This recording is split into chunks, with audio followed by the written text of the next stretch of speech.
Chers amis, bonjour. Nous sommes le samedi 30 mai 2026. Il est 8h30. Quelques news de l'Arménie, de l'Artsakh et de la diaspora arménienne. La Russie et ses alliés de l'ex-URSS souhaitent un référendum en Arménie sur l'adhésion de l'Arménie à l'Union européenne. Donc voilà, bien sûr, sous la houlette de Poutine, de Moscou, la Russie et ses alliés demandent à l'Arménie justement de faire un vote, un référendum sur son adhésion, si le peuple d'Arménie veut ou pas l'adhésion de l'Arménie à l'Union européenne.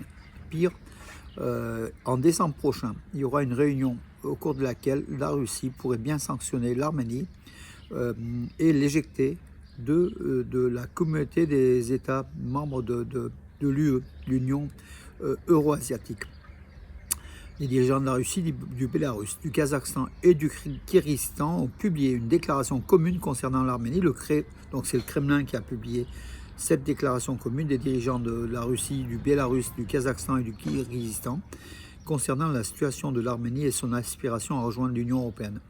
Le texte intégral affirme en fait je vais vous résumer qu'en décembre, il y aura une réunion importante qui décidera oui ou non si cette union euro-asiatique, c'est l'espace économique de l'Arménie où 80% du commerce et des flux commerciaux de l'Arménie se réalisent. Si oui ou non l'UE décide ou pas l'exclusion de l'Arménie de cet espace, puisque l'Arménie à un projet d'une entrée au sein de l'Union européenne. Donc, ce qui est incompatible selon la Russie avec le fait de rester au sein de l'UE. Donc, cette sanction pourrait être, un coup dur, très très dur économique pour l'Arménie si jamais elle est réalisée. Donc, ça serait même essentiel. Je vous ai dit, plus de 80% des transactions commerciales de l'économie de l'Arménie est liée à cet espace du marché économique euro-asiatique. Et si l'Arménie était exclue, ça serait catastrophique pour l'économie arménienne. Poutine le sait. C'est la menace, en fait. Après, politiquement, il ne peut rien faire contre l'Arménie, mais là, économiquement, il sait qu'il peut étrangler l'Arménie à tout moment. Et cette décision serait, catastrophique une nouvelle fois pour l'Arménie. Et la Russie, c'est en toute connaissance de cause de cela que l'Arménie est encore liée à ce marché-là, que Poutine avance ses pions pour essayer de dissuader l'Arménie de s'avancer vers l'Occident et vers l'Union européenne. Le gouvernement arménien est prêt à prendre des mesures supplémentaires pour achever la diversification de l'économie, c'est ce qu'affirme le ministre arménien de l'économie, Gevor Baboyan.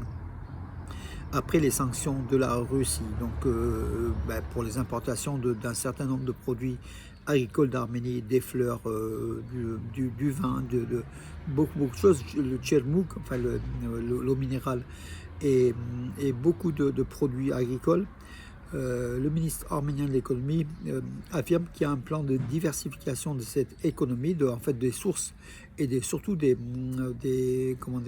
destinations de ces produits made in Arménia, de l'agriculture arménienne. Donc voilà, cette diversification va plutôt vers l'Occident, va plutôt vers l'Europe que vers la Russie, qui semble vouloir progressivement fermer ses frontières aux produits arméniens. En tout cas, voilà donc la position de l'Arménie qui est très embarrassée aussi de cette décision de la Russie de sanctionner l'Arménie, puisque l'Arménie se rapproche de l'Europe.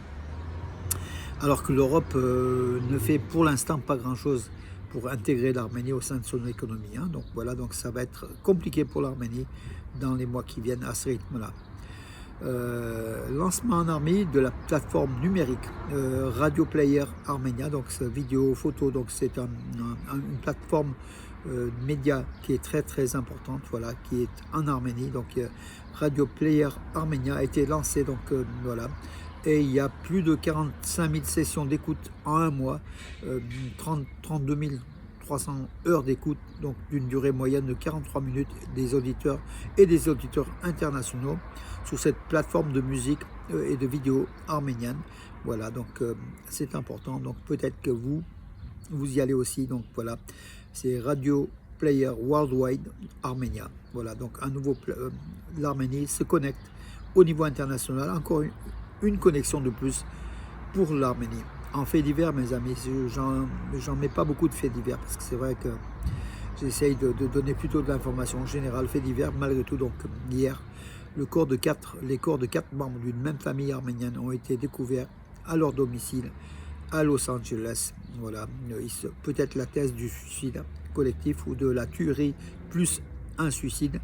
Voilà mes amis, à Los Angeles où il y a plus d'1 million d'Arméniens qui résident. Voilà un fait divers qui a marqué aussi la communauté arménienne de Los Angeles.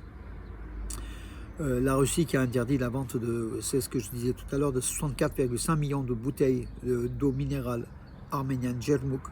Voilà, donc un opérateur en Russie, Rospetrabrazor, a donné donc l'instruction à l'opérateur public du système d'étiquetage Honestmark d'interdire la vente de 64,5 millions de bouteilles d'eau minérale d'Arménie de marque Jermuk. Voilà, encore une fois, une sanction de la Russie qui essaye de tout faire pour que l'Arménie ne rejoigne pas le camp de l'Occident, mes amis. Voilà, ça se resserre de plus en plus autour de l'Arménie. Les régimes d'Aliyev et de Pachinian combattent main dans la main les droits des Arméniens de l'Artsakh. C'est pas n'importe qui le dit, c'est Ardak Beklarian, c'était l'ex-droit de l'homme, monsieur droit de l'homme en Artsakh, voilà. Que personne n'ose dire, il affirme que personne n'ose dire qu'il existe encore une assemblée nationale du Karabakh et un gouvernement du Karabakh en Arménie, sinon je vous éradiquerai tous. Quelques jours après ces menaces du dirigeant arménien, une décision de justice est venue confirmer une nouvelle étape. Le dernier, enfin bon, c'est la politique du gouvernement Pachinian d'éradiquer effectivement toute trace de l'Artsakh, des dirigeants de l'Artsakh et de leur pouvoir en Arménie. Voilà, donc Ardak Beklarian, qui est le président de l'Union de l'Artsakh, ex-monsieur droit de l'homme de l'Artsakh, s'irrite contre cela, contre les mesures donc de Pachinian, qui dit que Pachinian et Aliyev, c'est la même chose. Voilà, Pachinian lutte contre les Arméniens de l'Artsakh pour une Arménie vraie, pour une Arménie réelle, en excluant l'Artsakh des cartes de partout, et même le droit du peuple arménien de l'Artsakh, qui est aujourd'hui, qui n'existe pas en Arménie, en tout cas. Voilà, en Arménie existe le droit des citoyens d'Arménie et pas ceux de l'Artsakh. Voilà, donc aussi une stratégie politique de Pachinian visant à plaire à Aliyev et Erdogan et qui exclut les Arméniens de l'Artsakh. Voilà mes amis pour aujourd'hui, les informations. Je vous souhaite une bonne journée. Je vous donne rendez-vous à demain sous ce beau soleil mes amis. À demain et bonne journée.